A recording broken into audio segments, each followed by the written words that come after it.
Si Alexandra Alex Ila ay isang 19 na taong gulang na manlalaro ng tennis mula sa Pilipinas na kamakailan ay gumawa ng kasaysayan sa 2025 Miami Open.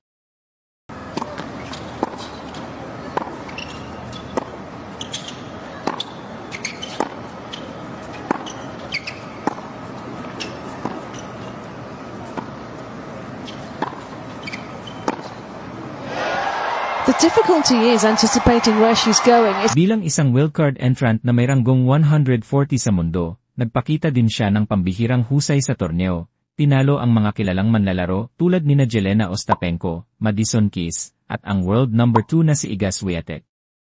Ang kanyang tagumpay ay nagdala sa kanya sa semifinals, kung saan nakaharap niya ang world number 4 na si Jessica Pegula. Sa laban kontra kay Pegula, nagbigay ng matinding laban si Ila, ngunit natalo sa 3 set, 7 versus 6, 5 versus 7, 6 versus 3. Sa kabila ng pagkatalo, ipinahayag niya ang kanyang kasiyahan at pasasalamat sa kanyang pagganap sa Miami Open, na sinasabing, "I gave everything I had."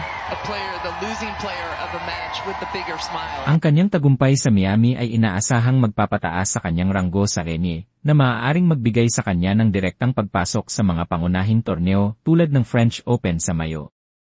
Ayon kay Ila, "I recognize that these 2 weeks have opened the door to so many opportunities for me, but along with those opportunities come whole new set of obstacles we'll have to navigate through. The real work starts." Bilang isang dating VIA Open Girls champion at nagtapos sa Rafa Nadal Academy, patuloy na pinapakita ni Ila ang kanyang potensyal sa pandaigdigang entablado ng tennis. Ang kanyang kamakailang pagganap ay nagbigay sa kanya ng mas mataas na pagkilala at inaasahang magdadala ng mas maraming oportunidad sa kanyang karera. Isa na namang Pinoy ang nagbigay karangalan sa Pilipinas at kaabang-abang ang mga susunod na laro ni Alex Ila.